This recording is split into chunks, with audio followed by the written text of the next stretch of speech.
Então, pessoal, nós vamos analisar uma partida aqui para observar um tema da aula de hoje, que é sacrifício de peça em nome do checkmate, ou seja, com o objetivo de checkmate. O que vai ficar exposto, e na verdade explícito, né, claro para todo mundo aqui, é o fato de que no xadrez o checkmate, ele sim é muito mais importante do que você ficar pensando no acúmulo de peças, né, de materiais, de você ficar preocupado em tomar peças do adversário.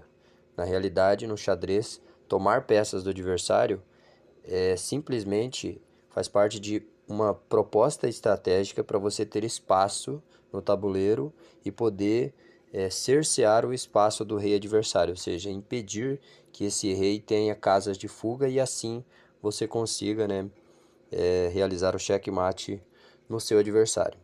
Então nós temos aqui o lance E4 por parte das brancas. Aí nós temos o lance C5, que caracteriza a defesa siciliana no xadrez. Aqui nós temos o cavalo F3 por parte das brancas. Por parte das negras nós temos cavalo C6. Também é possível jogar D6, né, na siciliana. Mas aqui o adversário preferiu jogar o cavalo C6, que é chamado variante clássica dessa defesa. Aqui as brancas fazem D4, né, já provocando ali uma tensão no centro. Nesta partida aqui vai ser realizado um erro, né, da minha parte. Essa partida aqui foi jogada por mim, então eu cometi um erro nessa partida que eu vou mostrar agora, que tem relação com a tensão no centro. Então aqui o jogador jogou a E6, né? Jogou o peão E6, que caracteriza então agora Chevenin, né?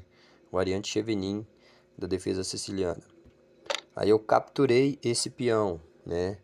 D por C5, que na realidade é um erro. Por quê? Porque ali a setinha já está indicando que agora as pretas podem capturar esse peão desenvolvendo uma peça. Então no xadrez, quando você tem a possibilidade de capturar uma peça adversária desenvolvendo a sua, é muito melhor. Então na realidade eu ajudei o adversário a realizar essa captura. Então não foi um bom lance, né? Foi um erro da minha parte. Aí, claro, o adversário realizou o melhor lance, que é a captura, né? Capturou em C5, então.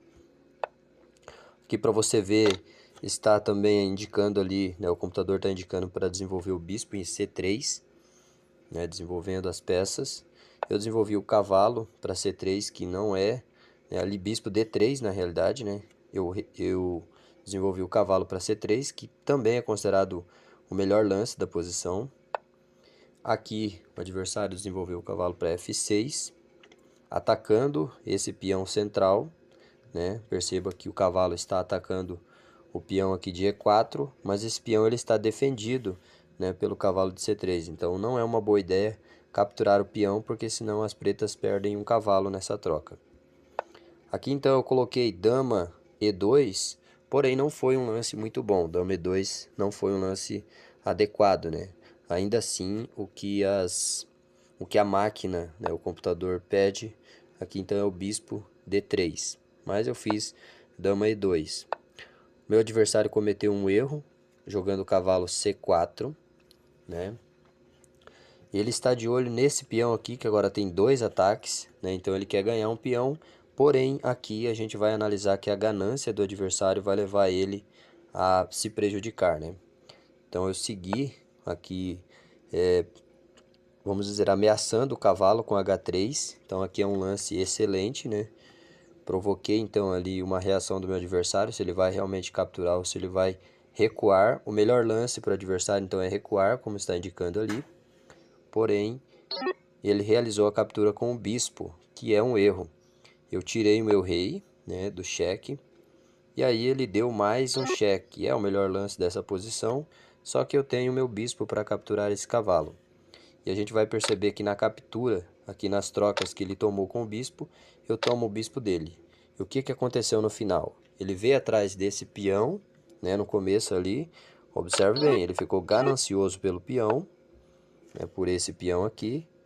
E na cabeça dele ele ia ganhar um peão, ele ia ganhar uma vantagem. Porém, esse peão aqui, ele ele tem bastante defesa, né?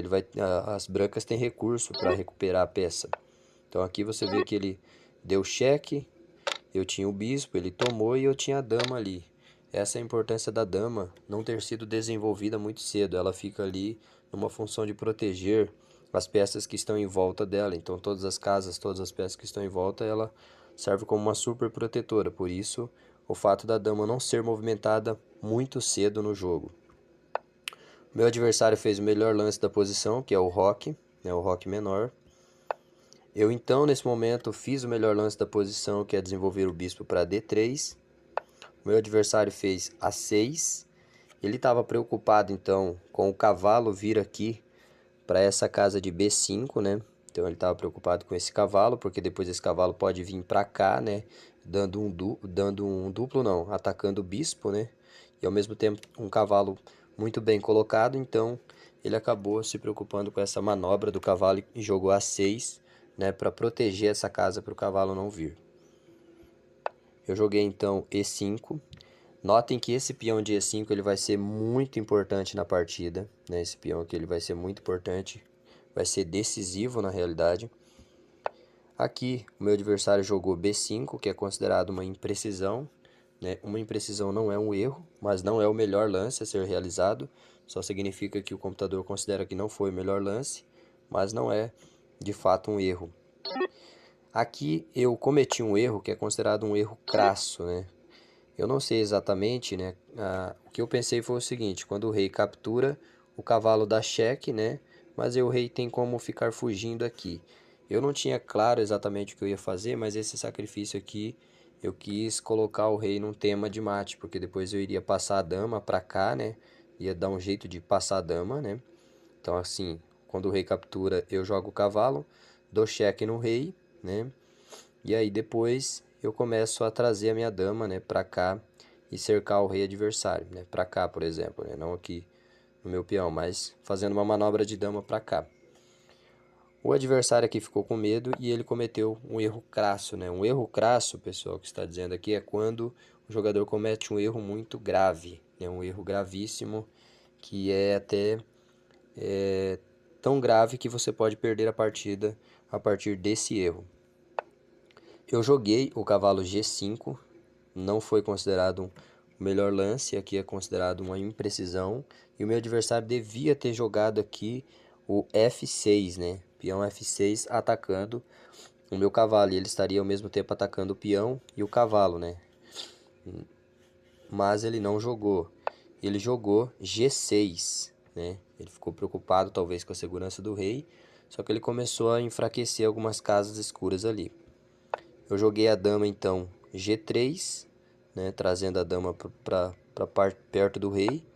Meu adversário jogou bispo B7 e eu trouxe a dama aqui para H4, que era o meu plano. Agora o adversário traz o rei para G7, preocupado aqui, tentando fugir com o rei. Porém, olha só a importância desse peão. O rei não tem como fugir para essa casa. Então ele vai ter que ficar aqui meio que cercado, né? E agora ele vai entrar numa rede de mate. Aqui eu capturei em G6. É considerado um erro, né? É claro, o meu adversário teria esse recurso aqui da torre, mas ele não viu esse recurso, né? A partida era de 3 minutos, é um tempo muito rápido e o adversário acabou cometendo um erro aqui, porque ele capturou o meu bispo. E aí é um erro gravíssimo, né? Esse é um erro crasso, porque agora essa captura provoca o quê? Dama H7, checkmate, né? Esse rei já não tem casas, aqui o peão cerca, aqui o cavalo e a própria dama, né, impede que o rei venha para cá, aqui também e aqui também. Então, o rei não tem, né, nenhuma dessas casas disponíveis para ele fugir. Então, todas as casas, né, vamos colocar as setas aqui para a gente exemplificar todas as casas onde o rei poderia ir, porém nenhuma delas tem a possibilidade, né, de ele ter fuga. Então, neste caso, como todos sabem, teve checkmate no tabuleiro. Então, o adversário tinha o recurso de atacar a dama aqui nesse lance, com a torre, porém ele não viu esse recurso e acabou cometendo o erro de capturar o bispo, né? Ou talvez até ele quis entregar o jogo, não sei, ou não viu esse recurso, achou que daria como fugir, mas não dá mais, né? Checkmate no tabuleiro. Aqui então o tema desta aula é para você analisar a importância de não ficar correndo atrás das peças do adversário, né? Porque se você fizer isso e não se preocupar com a segurança do seu rei, você pode estar dando vantagem para o seu adversário, como foi neste caso aqui. Ele ficou com desvantagem material. Ele que acabou ficando com desvantagem material e, além disso, também acabou tendo um forte ataque, né? As peças começou a ter muita atividade em volta do rei dele e ele acabou entrando numa rede de checkmate, certo?